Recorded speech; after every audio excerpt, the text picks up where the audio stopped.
이곳은 어디일까요? 지구 육지의 3분의 1이 이 땅에 해당된다고 합니다. 죽음의 땅이라고 불리기도 합니다. 무더위와 강추위가 무한 반복되는 곳, 먹힐 염려도 없고 먹을 것도 찾기 힘든 곳, 아무것도 없는 절대 무의 공간, 이곳이 어디인 줄 아시겠습니까? 바로 사막입니다.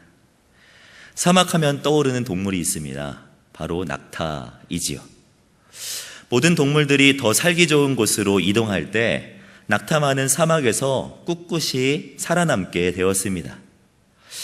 척박한 환경에서 어떻게 살아갈 수 있었는지에 관하여서 사람들은 많은 관심을 갖고 연구를 하였는데요. 몇 가지 낙타의 특징을 발견하였습니다. 먼저 낙타는 땡볕에서 오히려 태양을 마주보고 이렇게 태양을 쳐다보고 서 있는다고 합니다. 당장 얼굴은 뜨겁지만 얼굴이 오히려 태양을 가림으로 말미암아 몸쪽에는 그늘이 생겨서 몸은 시원하게 된다고 합니다. 또한 낙타는 가시덤불, 씨앗, 또 동물의 뼈까지도 닥치는 대로 먹는 식성이 있고요. 가시를 뜯어먹어도 멀쩡한 고무같이 질긴 입도 가지고 있다고 합니다. 또한 우리가 잘 알고 있는 것처럼 낙타는 41도까지 땀도 흘리지 않고 소변도 농축해서 놓기도 하며 하루에 200리터의 물을 마실 수 있는 걸어다니는 탱크이기도 하지요. 제가 낙타에 대해서 관심을 갖고 이렇게 찾아보다 보니까 정말 놀라운 능력은 다른 것이 아니라 자신의 능력을 조절할 수 있는 그런 능력을 가지고 있다는 사실이었습니다. 능력 조절이 가능하다는 것이죠. 낙타는요, 사실 달릴 수 있는 능력이 있다고 합니다. 그러나 낙타는 함부로 달리지 않지요. 쓸데없이 헐떡거리지 않고 웬만하면 그냥 모른 척해 버린다고 합니다. 제가 몇 년 전인가요, 이 이집트의 시내산에 갔을 때 이 낙타를 딱 보았는데요. 아무 생각도 없이 멍하게 먼 산만 쳐다보고 있는 낙타를 딱 보면서 야, 세상에 수많은 동물 중에 낙타만큼 멍하고 둔한 동물이 있는가라고 생각을 했었는데요. 이 낙타에 대한 이 글을 보다 보니까 제가 그때 잘못 판단했구나, 그때 함부로 판단했던 저의 모습을 회개하게 되었습니다. 실제로 낙타를 알아보면은요, 낙타는 상당히 지혜로운 것 같습니다. 달릴 줄 알지만 더 가치 있는 생명을 위하여서 달리지 않을 수 있는 그런 능력이 있기 때문이지요. 지혜란 사물의 이치를 빨리 깨닫고 정확하게 처리하는 능력을 말을 합니다. 낙타가 순간의 유익보다 생명의 귀함을 깨닫고 달리는 것을 포기하듯 더 가치 있는 일에 시간을 들이고 에너지를 쏟는 사람이 바로 지혜 있는 사람이라고 할 수 있는 것이죠. 저는 낙타의 이러한 지혜를 보면서 사도 바울이 생각났습니다. 바울이야말로 모든 것을 다 가진 사람이었고 모든 것이 다 가능한 사람 아니었습니까? 그러나 그런 사도 바울은요, 그 모든 것들을 내려놓고 더욱 가치 있는 일을 선택했던 사람입니다. 바울은 보통 사람이 아니었습니다. 그는 가말리엘 문화권에서 교육을 받은 인재였으며 혈통으로나 육정으로나 누구에게도 뒤지지 않는 사람이 사도 바울이었습니다. 그러나 예수 그리스도를 만나고 이 모든 것들을 배설물과 같이 여겼지요. 가장 가치 있는 예수 그리스도를 위해서 세상 모든 것들을 내려놓았던 사람이 사도 바울입니다. 자신의 영광을 위하여서 살지 않고 오직 하나님의 영광을 위하여서 살아갔던 사람, 그 사람이 바로 사도 바울이죠. 제가 바울을 연구하면서 또한 바울 서신을 묵상하면서 참 지혜롭다고 느낀 부분은 고린도 교회에 있었던 문제를 해결하는 이런 부분에서였습니다. 고린도전서 8장 말씀을 보시면 제사 때 사용된 고기를 먹어도 되는지 아니면 제사 때 사용한 고기이기 때문에 먹으면 안 되는지에 대해서 교회 안에는 다툼이 있었습니다.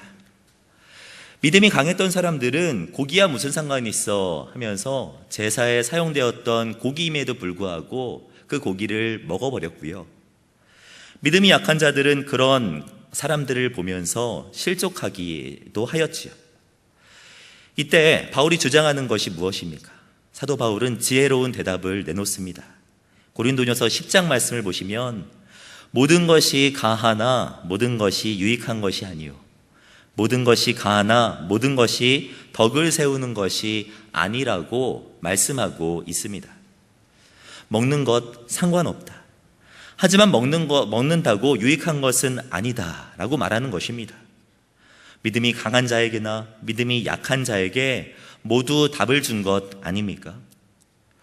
저는 이러한 해답을 주는 바울의 모습도 지혜롭다고 생각했지만 정말 사도 바울이 지혜자라고 생각한 부분은 그 다음 부분입니다. 사도 바울이 고린도 성도들에게 모든 것이 가하다고 대답한 다음에 바울은 마지막으로 이런 고백을 남깁니다. 고린도전서 8장 13절 말씀을 보시면 만일 음식이 내 형제를 실족하게 한다면 나는 영원히 고기를 먹지 아니하여 내 형제를 실족하지 않게 하리라. 고기 먹는 것 괜찮지만 나는 한 영혼이라는 더 큰 가치를 위하여서 고기 먹는 것을 포기하겠다고 말하고 있는 것이죠.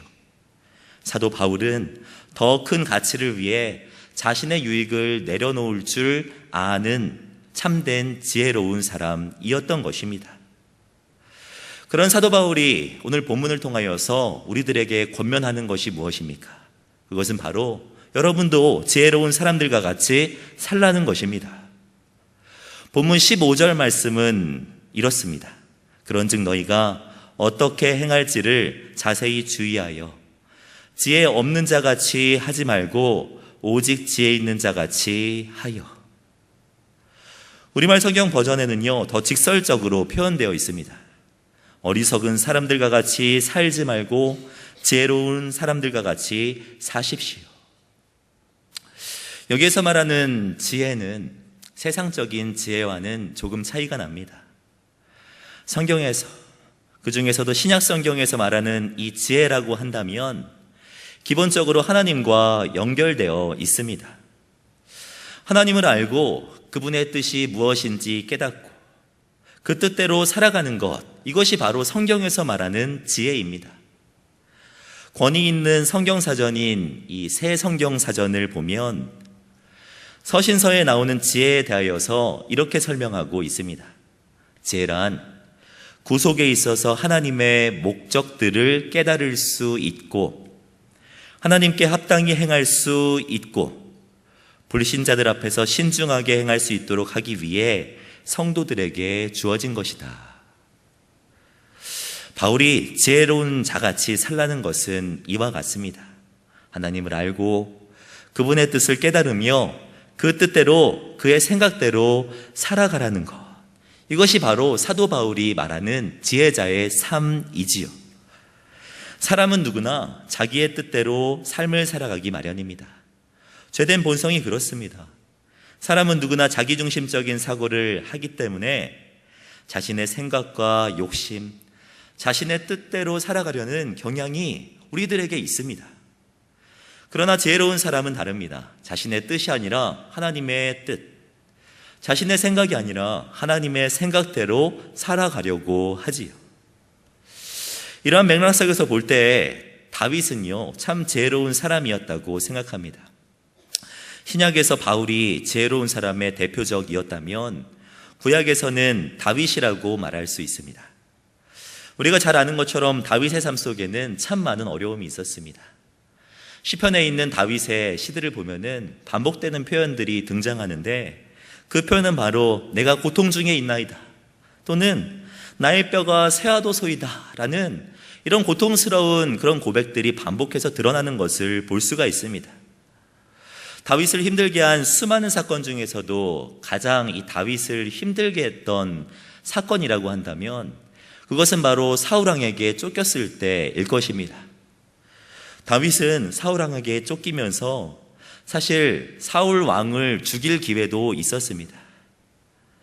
사울왕을 죽이고 자신이 왕 위에 오를 수 있는 기회가 다윗에게는 있었습니다. 그러나 다윗은요, 그 방법을 취하지 않았습니다. 생명을 잃을 수도 있는 상황이었음에도 불구하고 그 긴박한 상황 속에서도 하나님의 뜻이 무엇인가 판단하고 신중하게 행동하며 사울왕을 죽이지 않았던 것이죠. 하나님의 사람답게 신중하게 행동하며 주님의 뜻을 따른 것입니다. 성경은 그런 다윗을 가리켜서 이렇게 평가하고 있습니다. 다윗이 그의 모든 일을 지혜롭게 행하니라. 여호와께서 그와 함께 계시니라. 지혜롭게 살아가는 것은 다른 것이 아닙니다. 바로 다윗과 같이 행동하는 것입니다. 낙타가 생명이라는 더 중요한 가치를 위해 순간의 유익을 포기하듯이 하나님이라는 가장 큰 가치를, 그리고 가장 크고 선한 그 가치를 위해 순간적인 나의 유익을 내려놓고 주님을 위해 살아가는 것, 주님의 뜻에 순종하며 살아가는 것, 이것이 바로 지혜로운 삶인 것이지요. 우리는 살아가면서 참 많은 행동들을 합니다. 오늘 하루를 살아가면서도 다 기억하지 못할 만큼 많은 일들을 하시지 않았습니까? 그러나 그 중에서는 하나님께서 기뻐하시는 일도 있는 반면 어리석은 일도 있다고 성경은 말합니다. 본문 17절 말씀입니다. 17절 말씀을 같이 한번 읽어보겠습니다. 시작.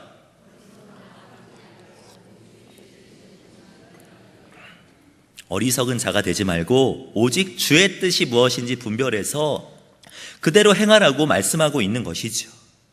하나님이 기뻐하시는 일은 주의 뜻대로 행하는 것입니다. 바울이 무엇을 하든지 하나님의 영광을 위하여서 행동하였던 것처럼 주님의 뜻에 따라 마시고 먹고 행동하는 것, 그것이 하나님이 기뻐하시는 일인 것이지요. 하지만 우리가 하는 일 중에서는 하나님께서 기뻐하시는 일만 있는 것은 아닙니다. 하나님께서 기뻐하시는 일이 있는 반면 어리석은 일도 있다고 성경은 말씀하고 있습니다. 주님의 뜻대로 행하지 않고 주의 길을 따라가지 않는 것이 바로 여기에 속하는 것입니다. 어리석은 행동이란 1차적으로는 음행이나 술 취함, 그리고 우상숭배와 같이 표면적으로 드러나는 죄악들을 말합니다. 에베소서 5장 2절 말씀을 보시면 음행, 탐욕, 희롱하는 말, 우상숭배 등은 성도들이 마땅히 피해야 할 것이라고 분명하게 설명하고 있습니다.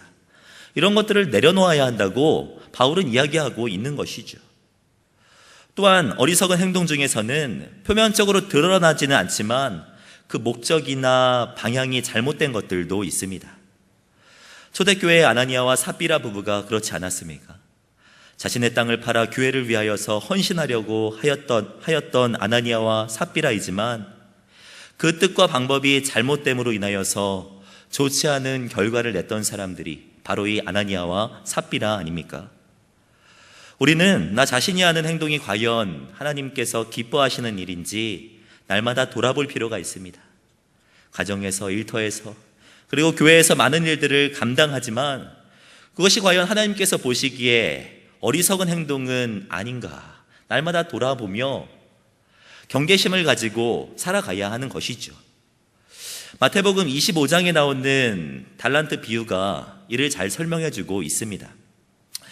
마태복음 25장 말씀을 보면은 주인이 타국을 이제 가면서 3명의 종들에게 각각 달란트를 맡기고 떠나게 됩니다.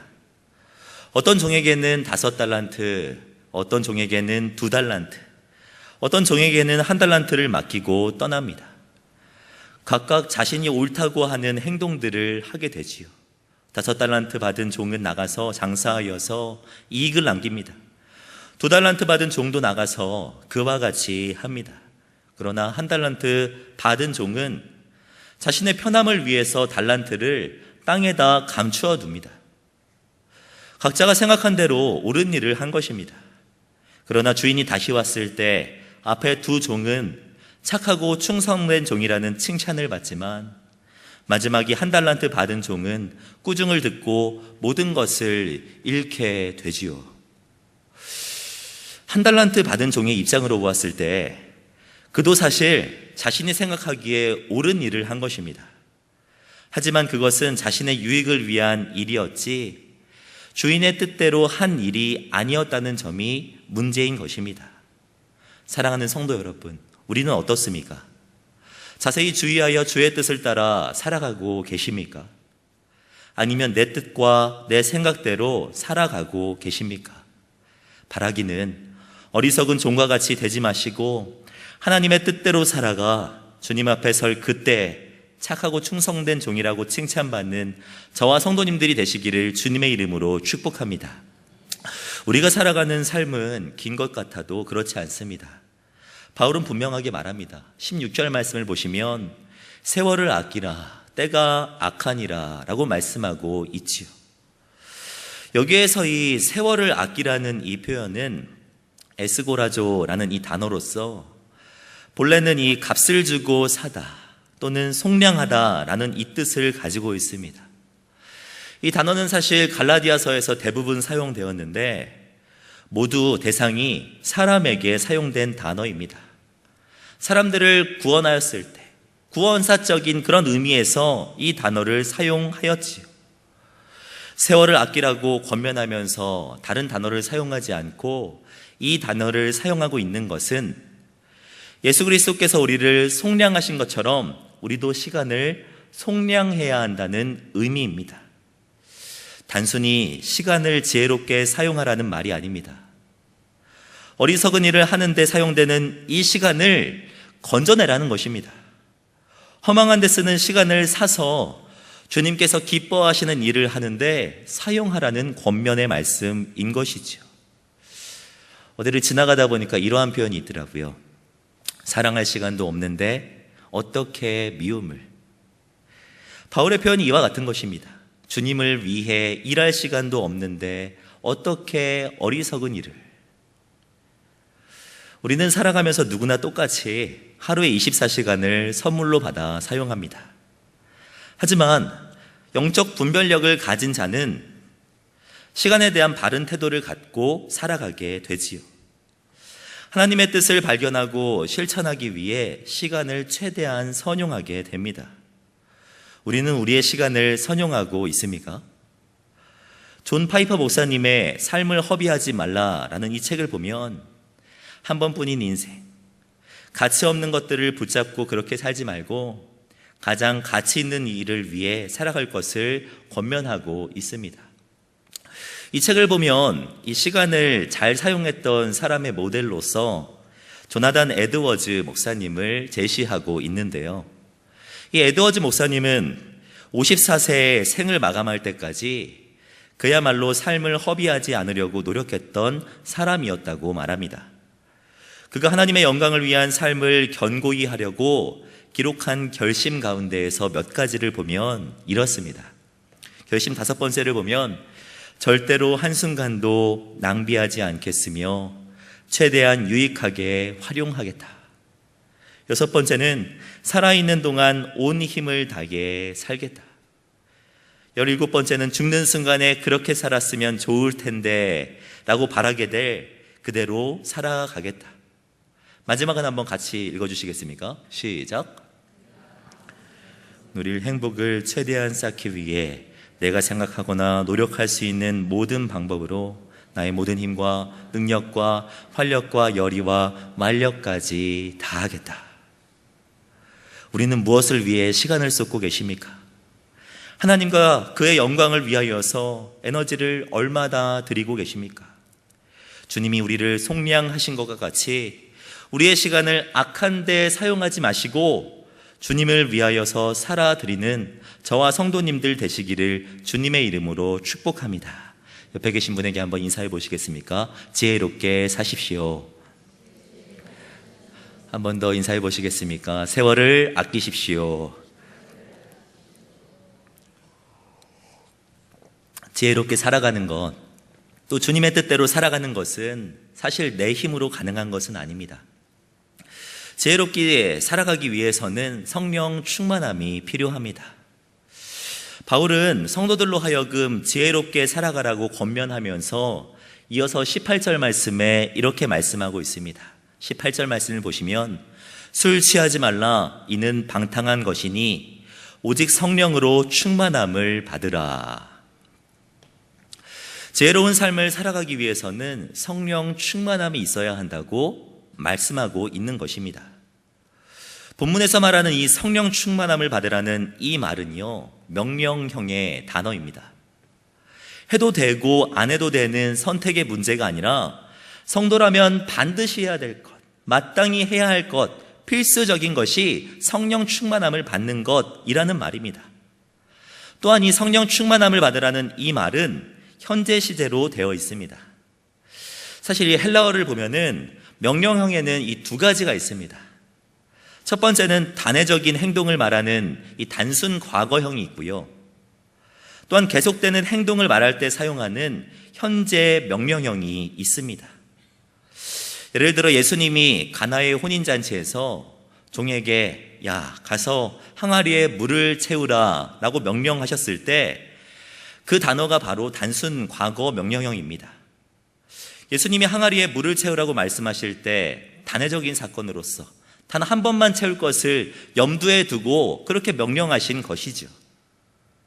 그런데 사도 바울이 오늘 본문에서 성령으로 충만함을 받으라고 할 때 이것은 단순 과거형이 아니라 현재 시제입니다.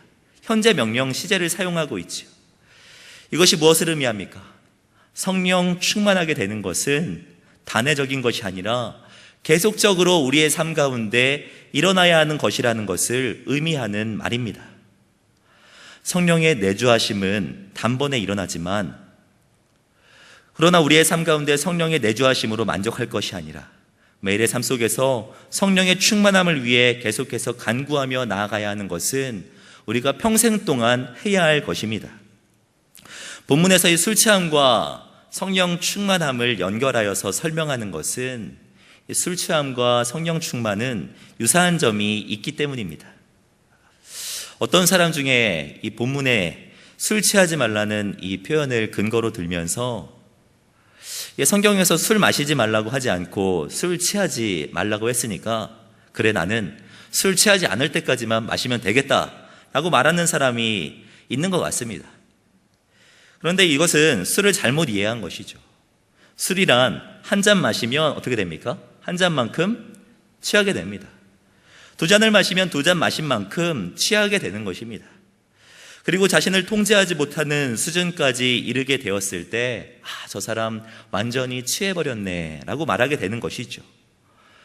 성령도 유사합니다. 술을 마신 만큼 취하듯이 성령이 우리를 계속해서 지배하도록 우리는 나아가야 하는 것입니다. 취하고 취해서 성령이 나의 마음과 생각과 행동 그리고 모든 삶의 영역까지 다스리게 될 때 그 사람이야말로 성령 충만한 사람이다 라고 표현하게 되는 것입니다. 우리들은 성령 충만이라고 할 때 방언, 예언, 병 고치는 은사 등 이런 은사와 연결시켜 생각하려는 경향이 있습니다. 그러나 사실 이 성령의 충만함은 은사적인 체험보다는 신자들의 변화된 삶과 직결됩니다.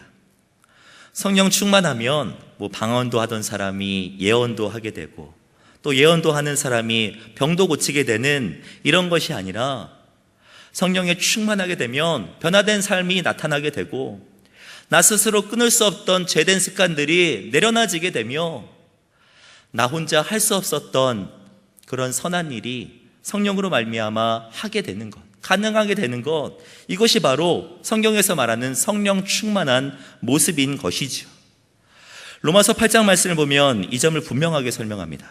로마서 8장 3절을 보면 율법이 육신으로 말미암아 연약하여 할 수 없는 그것을 하나님은 하시나니 그 죄로 말미암아 자기 아들을 죄 있는 육신의 모양으로 보내어 육신의 죄를 정하사 육신을 따르지 않고 그 영을 따라 성령을 따라 행하는 우리에게 율법의 요구가 이루어지게 하려 하심이니라 라고 말씀하고 있지요.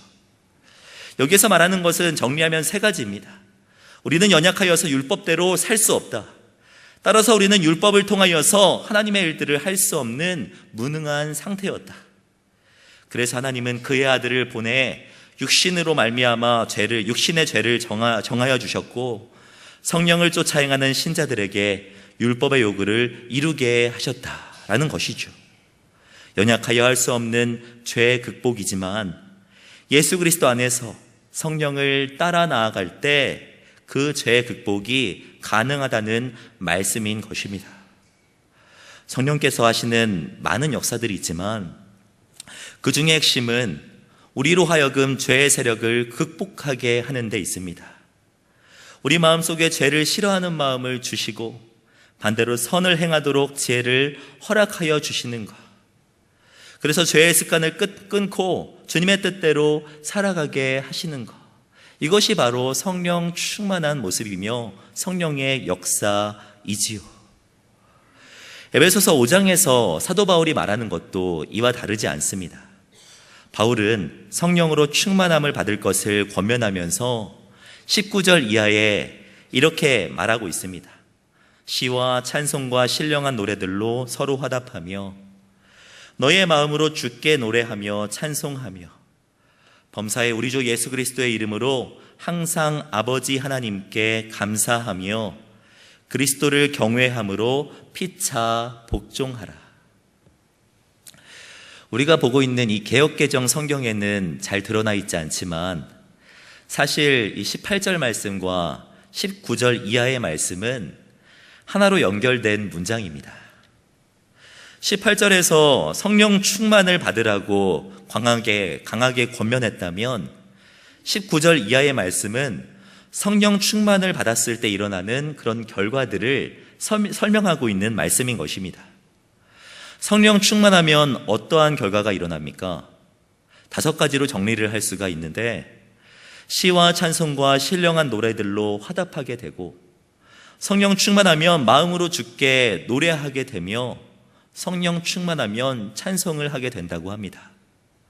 성령 충만하면 범사의 하나님께 감사하게 되고 성령 충만하면 그리스도를 경외함으로 복종하게 되고 청종하게 된다고 말씀하고 있는 것입니다. 이것이 성령 충만한 사람들의 모습입니다.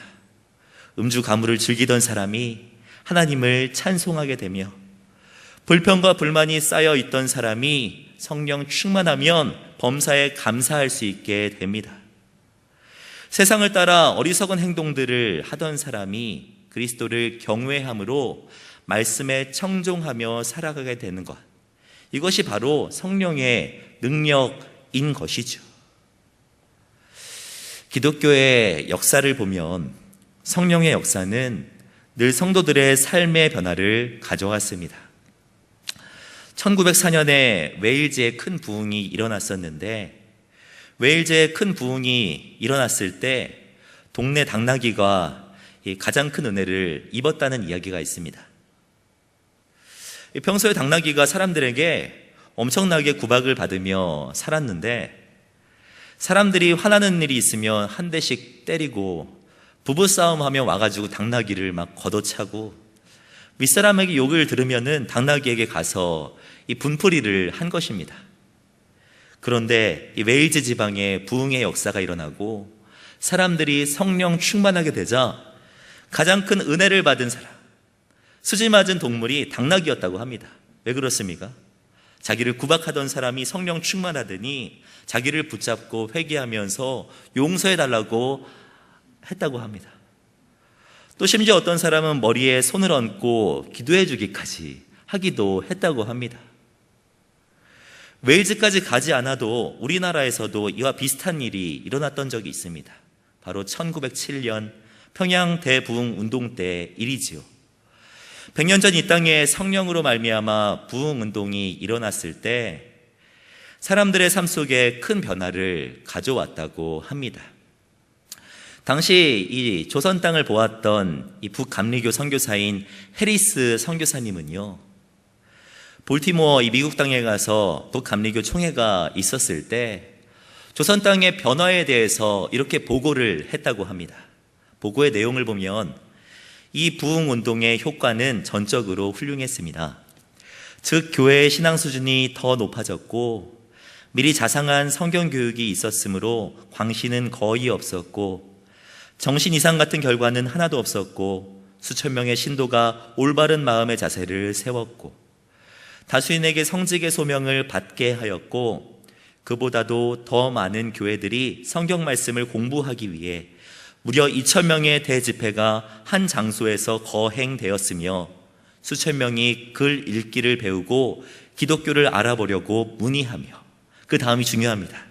술주정꾼, 도박꾼, 도적놈, 오입쟁이, 살인, 도박, 광신적 유학자들, 구태의연한 불교 신도들, 수천 명의 잡신을 섬기는 사람들이 그리스도 안에서 새 사람이 되었으니 옛것은 모두 지나가고 말았습니다.